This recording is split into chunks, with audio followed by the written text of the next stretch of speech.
പാലക്കാട് ഒറ്റപ്പാലത്ത് റോഡരികിൽ നിന്ന് കഞ്ചാവ് കണ്ടെത്തി. റെയിൽവേ സ്റ്റേഷൻ റോഡരികിൽ നിന്നാണ് ഉപേക്ഷിക്കപ്പെട്ട നിലയിൽ 23.65 കിലോഗ്രാം കഞ്ചാവ് കണ്ടെത്തിയത്. സംഭവത്തിൽ പ്രതികൾക്കായുള്ള അന്വേഷണം ആരംഭിച്ചു.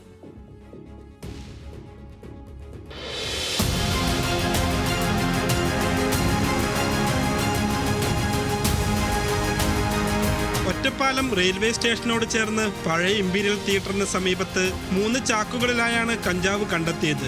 മറ്റു സംസ്ഥാനങ്ങളിൽ നിന്ന് ട്രെയിൻ മാർഗം കേരളത്തിലേക്ക് വൻതോതിൽ ലഹരിമരുന്നുകൾ എത്തിക്കുന്നത് പതിവാണ്.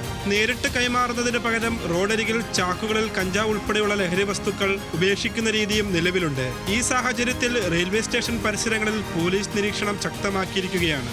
ഓൺലൈനായി പണം കൈമാറിയ ശേഷം ലഹരി വസ്തുക്കൾ ശ്രദ്ധിക്കാത്ത രീതിയിൽ റോഡരികൾ ഉൾപ്പെടെ ഉപേക്ഷിക്കും. ഇതിലൂടെ വാങ്ങുന്നയാളും കൊടുക്കുന്നയാളും നേരിട്ട് കാണേണ്ട സാഹചര്യമില്ല. ഈ സാഹചര്യത്തിൽ CCTV ഉൾപ്പെടെ പോലീസ് പരിശോധിച്ചു വരികയാണ്.